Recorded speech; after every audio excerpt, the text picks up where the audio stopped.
Hi everyone, thanks for joining the presentation, and I'm glad to be a part of this organization. I'm going to talk about the evaluation and assessment of the METU Faculty of Architecture building. To summarize, as I said, the building name is the METU Faculty of Architecture. It's in Turkey, the capital city of Turkey, Ankara. The architects are Altu and Behruz Çinici, and the structural engineers of the building is Yusuf Berdan and Necati Noyan. The construction of the building has been finished in 1963. Actually, this is not only a construction of a building; it's a part of the whole campus.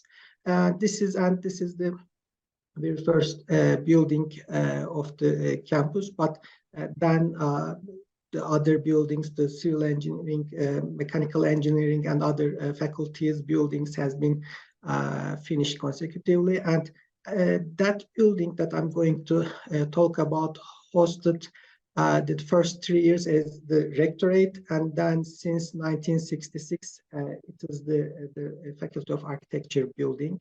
So, and when the project has started, the building was older than 50 years, and now it's about older than 60 years. So that's a part of the research and planning activities that focus the whole building. But today, particularly, I will focus on the research and planning activities of the structural system of that building. The structural assessment was mainly conducted by Professor Ahmet Türer, who is a faculty member of Middle East Technical University Civil Engineering Department. I'm also a civil engineer, but I'm a faculty member of Department of Architecture.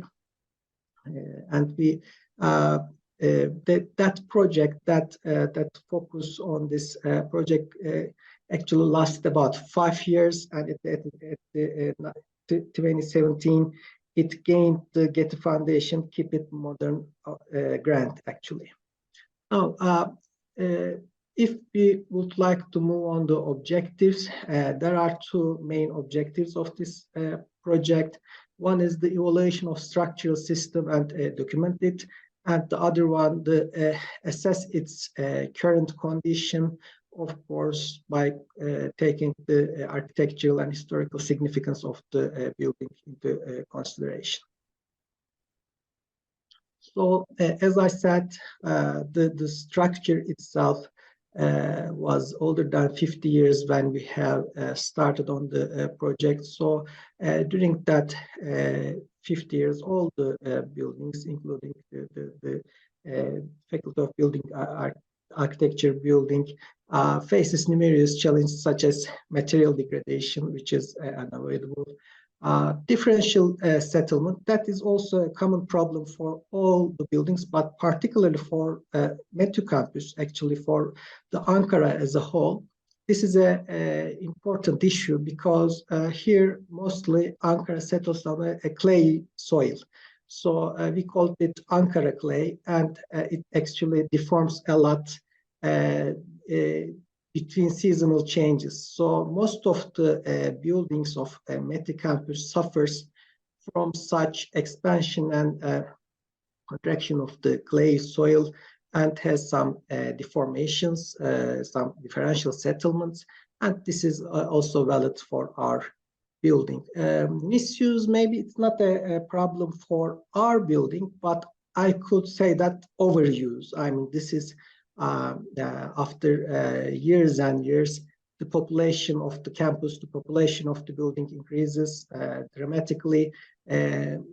Currently, our campus hosts about 40,000 people daily. So the morning population of the campus is about 40,000. So and it's also the building itself was maybe not misused but overused.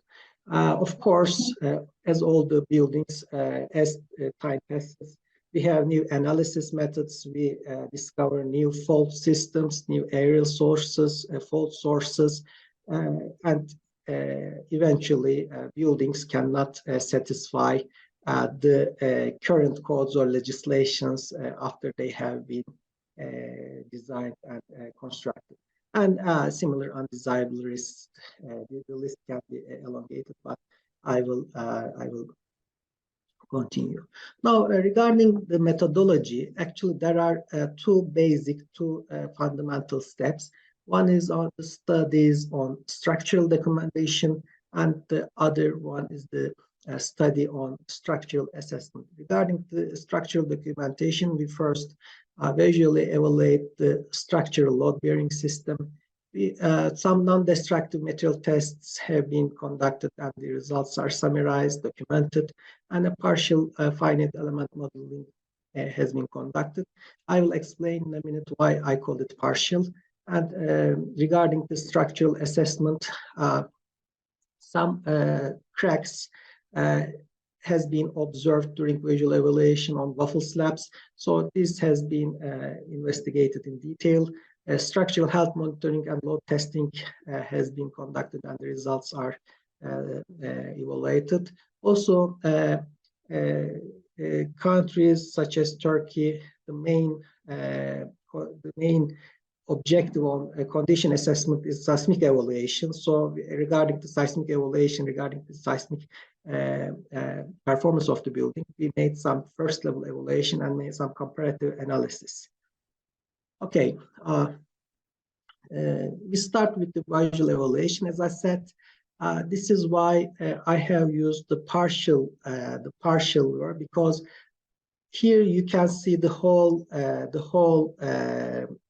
faculty of architecture building complex, but from structural point of view, as you can see the separation joints here, the separations, actually it is composed of lots of individual structures. So the visual evaluation has been conducted for the whole complex, but the modeling has been done for the F building, which is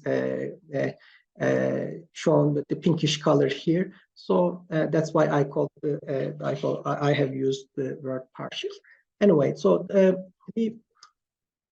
as you realized from the figures I have shown, the floor load-bearing system is dominantly waffle slab in this building. And the architect has benefited from the visual and practical aspects of this architectural pattern a lot, and in a very best way, I can say that. However, regarding the waffle slabs, we know that larger spans, especially with small beams, inflate the shear forces around the columns, and that may easily exceed the capacity of the members. In order to, as a remedy, let's say, shallow beams or infilled gussets are usually used for that type of structures to avoid such shear forces. However, in our building, there are no gussets or shallow beams to transfer that relatively large shear forces of the wide waffle slabs that relies on large spans. But of course, this is not the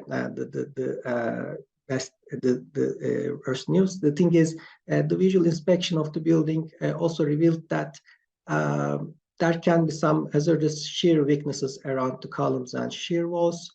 However, one advantage of the building, the whole building, the vertical load-bearing system is very large shear walls or wide columns, actually shear wall-like columns. I can say their aspect ratio is usually more than 5. So actually, the punching problem, the columns, since they are like very wide columns, since they are like shear walls, we don't have such problems. And here in this figure, actually, this is probably the narrowest column that directly carries a waffle slab. So most of the columns are either wider than this, or we have very large shear walls in our building. So this way, actually more than a beam joist, more than a joist of the waffle slab connected to one column, that increases the shear area that can easily transfer that inflated shear from column to beams and slabs. Nevertheless, a number of structural cracks have been observed, and here you can see one of the major beams that has the diagonal shear crack, which showed that the shear strength of this beam has been reached. We have seen other cracks, especially close to the midspan of the first floor waffle slab, where we have a positive bending moment is expected. And here you can see the cracks in a more clear way. We have also similar tension cracks near to the support locations, near to the support. So this is also an indication that the slab is close to its ultimate carrying capacity. Regarding the visual evaluation of the other parts of the building complex, the mezzanine floors that have been constructed later are creating extra loads. And actually these mezzanine floors have been designed by a former instructor, Arda Düzgüneş, to create space for new students, because as I said, rather than misuse, it's overuse. During the years, our population has increased and increased, and the first design, which probably considers 30 or 40 students for each year, has to deal with more than 100 students for each year. I mean, for 4 years education, we have more than 400 students undergraduate level. So, in order to create new space, these mezzanine floors have been constructed. And actually, they have applied, of course, I mean, you can easily guess that they apply extra loads to the waffles, which we are not initially considered for the original design. And as I said previously, in advance, we have very seldom slender members.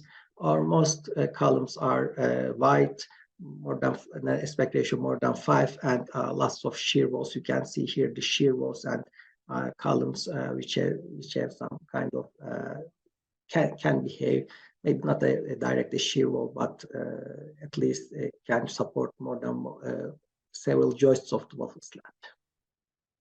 We also observe additional cracks on beam members that connect large shear walls. Of course, once you have a very large, strong shear walls, the connecting beams in that case may experience problems. The current codes, the new codes, make us use some diagonal reinforcement to deal with the extra shear forces in between these large shear walls for coupling beams.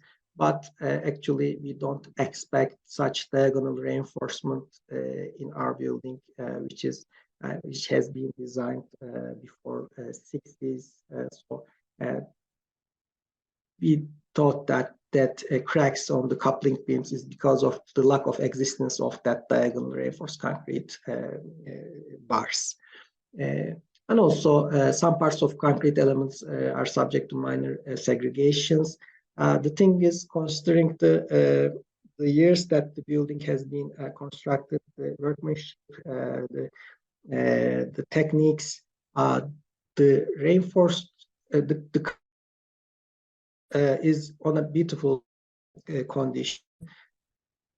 There is almost no workmanship problems, but of course, still, since they have used, for example, on those days, they used concrete prepared on the site. So maybe because of some lack of cement, or maybe I mean, not the word, I don't want to use the lack of cement, but maybe the ratio of cement water, or maybe the aggregates, or any other reason, creates a couple of such segregation problems around the whole building complex. Actually, after the visual evaluation, we decided to make some material testing, but at the very beginning, we don't want to have some harmful tests, and decided to some non-destructive evaluation methods. Schmidt hammer is one of them. I mean, of course, we can discuss, we can argue about its accuracy, or the results. But anyway, we have started with the Schmidt hammer tests, and obtained interesting results, because first of all, the concrete strength, considering the current buildings, current applications, we have found the concrete strength relatively high. On average, the members have a concrete strength of 40 megapascals, which is quite high. Of course, it's also related with the age of the building, but anyway, it's 40 megapascals is quite high, especially for if we consider the Turkish application or Turkish building realities. So, but still, there are a couple of very relatively low concrete strengths has been observed, and more than this, actually the dispersion of concrete strength measurement is relatively large. So, I mean, high concrete strength is good, but the dispersion is high, and we have some limitations.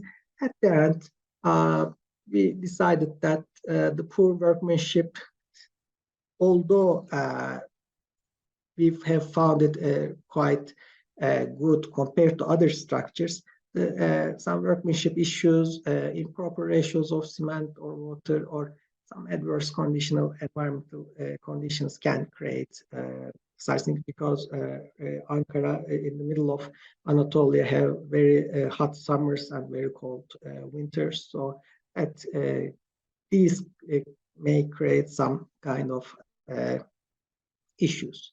Also, we tried to identify the rebars by ferrometer tests.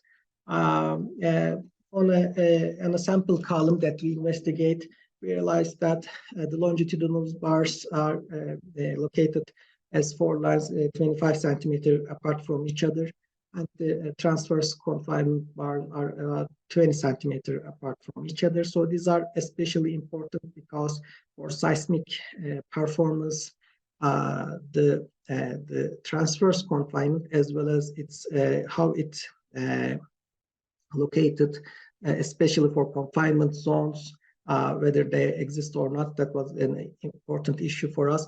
Of course, we cannot obtain information about the diameters, the steel type with the ferrometer, but we don't want to harm the column. We don't want to remove the cover.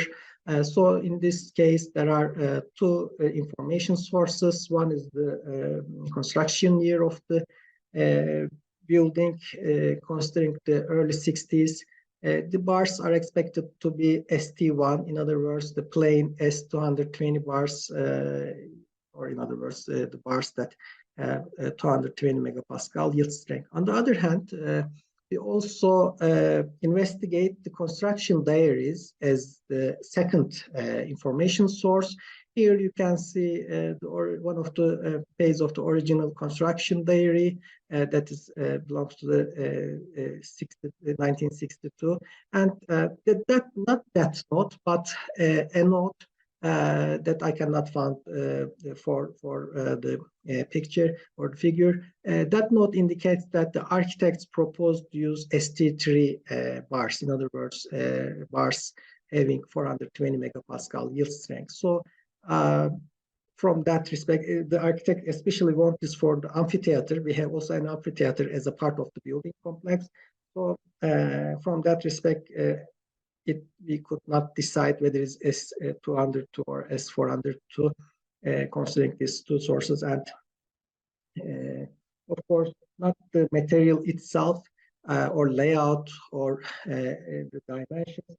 Also, the condition of the bars are important, because we have to know its condition, whether there is a corrosion problem or not, and that necessitates some further expensive analysis, and that is retained as a future study.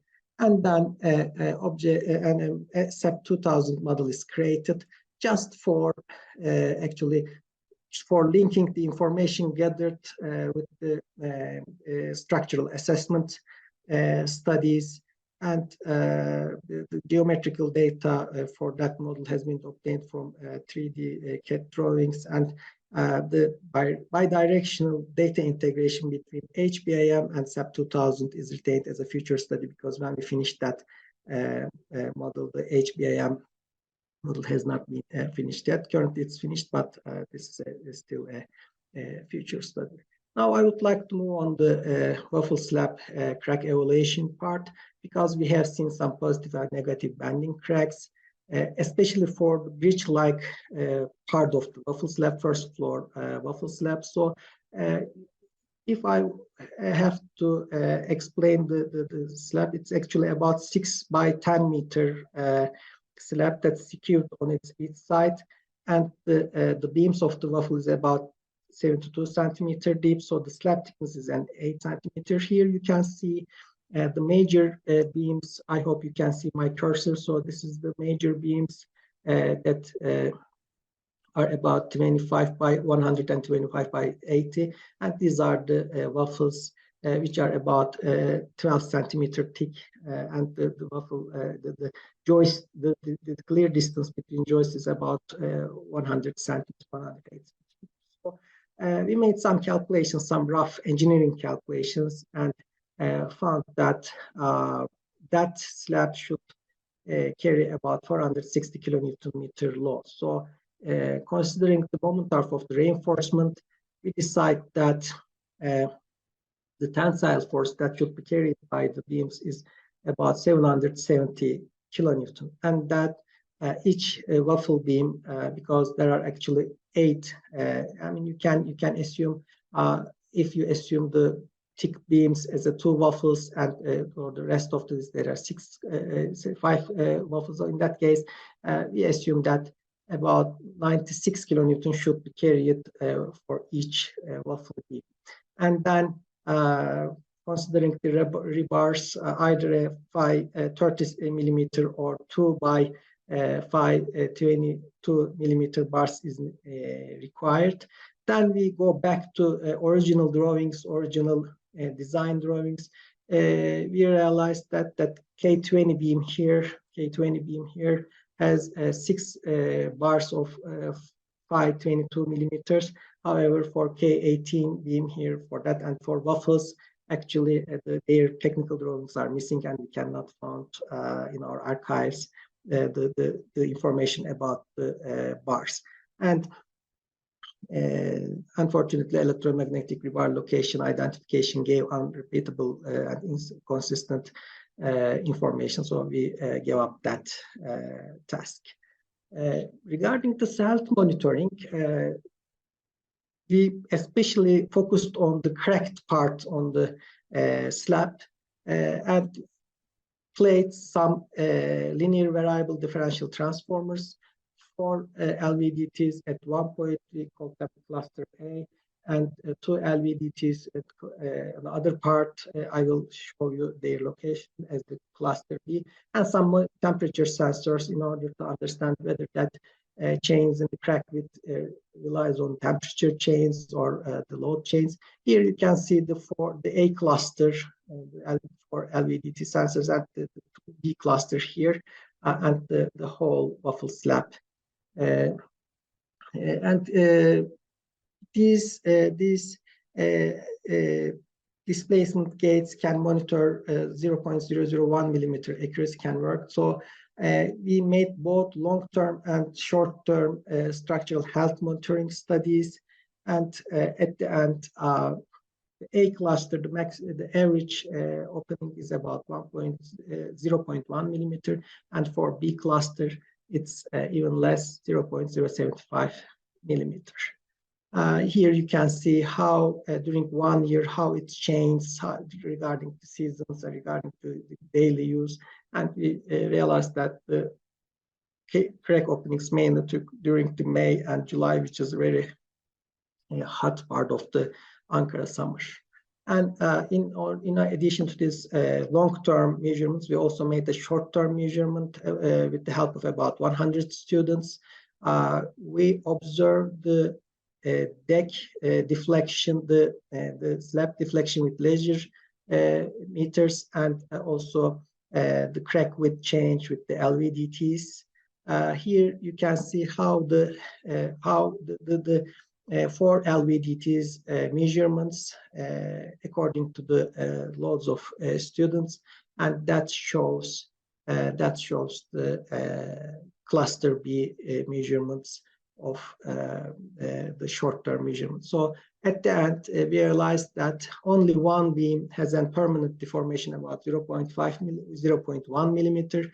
The others almost come to their original positions. And the laser measurements that investigate the deflection of the waffle slab was again turned back its original condition and reached the maximum a few millimeters deformations.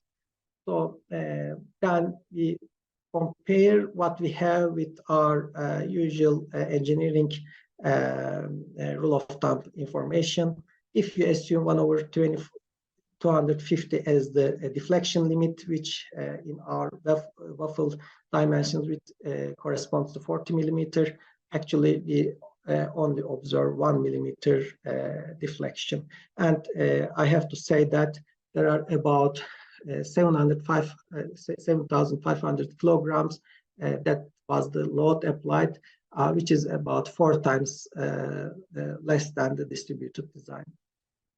And then also we have some kind of deformations, not only positive banding, but also negative banding deformations. So among these, the maximum 4 millimeter has also been evaluated as negligible. But we have to say that that 4 millimeter, if it's, if the elongated part of the reinforcement is about 2 centimeter, it corresponds that it is near to its limits. So we have to be sure whether that 4 millimeter is changing, and the part of the reinforcement that elongates. So we are still have our eyes on our cracks, so we keep monitoring on the slab. Just a couple of slides regarding the seismic evaluation. Actually, the Turkish seismicity is very similar to the San Francisco seismicity, especially the Northern Anatolian fault. Ankara is here. So actually we are relatively far away from the fault sources, but still here the dark colors represents about 0.5, 0.6 G peak ground acceleration. So even that part in Ankara, we may experience about 0.1, 0.2 Gs. So we would like to make a consideration, because note that the design and construction of the building is 1960s. Our first earthquake code has been published in 1968, then in 1975, then 1998. We have a major earthquake in 1999 in Kocaeli part here. Then we have 2 more codes. One is relatively recent, 2019, and as you all know, last year we have experienced another large earthquake here. So we thought that taking a look at the structural conditions is a good idea. So, but that is a very difficult task, especially for reinforced concrete historic structures, because they have their own spatial values. You shouldn't use the harmful testing methods too much, and each building, I mean, you cannot use the code directly because each building has its particular conditions. So you have to reevaluate the building accordingly. I mean, considering its own condition. Besides, actually, we all know that the Turkish construction stock, Turkish building stock, especially those who have been constructed in the 20th century, is very critical, very vulnerable to seismicity. So one can use still several methods with different levels of sophistication, and these mostly involve with soil conditions, material type properties, load carrying mechanisms.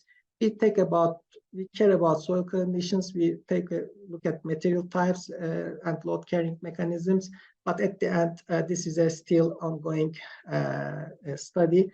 Then we decide to start with the first level evaluation. At first level, I mean, just to summarize, one first look at the building construction type, material, quality of the condition, whether there is a symmetry or lots of irregularities, the stiffness changes throughout the height of the building. This is not the case for our building because our building is mostly 2-story high. Structural alterations, if there is past damage due to water leakages, number of floors, the year of construction, and at the end, we come to a point that from first level evaluation, our building is very good in condition and should have a good seismic performance, but we still move forward and use another method called wall and column index. Here, just to summarize, as long as you reach to the origin, you are in danger because in that case, the level of damage increases. But as long as, I mean, if you are in between these two parallel lines, I mean, there is a risk of the damage. But beyond that dashed line, you are relatively in good condition because either your column or your walls or both are a lot. And our building, it's at this position. So we have a very large wall index and relatively large column index. And we found that regarding the seismicity, as long as the degradation of the concrete and reinforcement is not so bad, it's in good condition. Finally, in order to conclude, the visual inspection results indicate that the structure is in a very good shape with negligible cracks at the focus area in the building. It is usually to find concrete strengths between 10 megapascals. Yes, it is the correct 10 megapascals, even lower for structures in the same era. And we have realized that our building has about 40-50 megapascals in average. Short and long-term monitoring of the cracks do not indicate very serious problems. It's about level of 4 millimeters. And the estimation of a breaking point for waffle beam rebars is not certain, so we decide to keep the monitoring. That's all. I would like to thank you. I'm a little bit beyond my time. Sorry for that, but that's all I would like to say.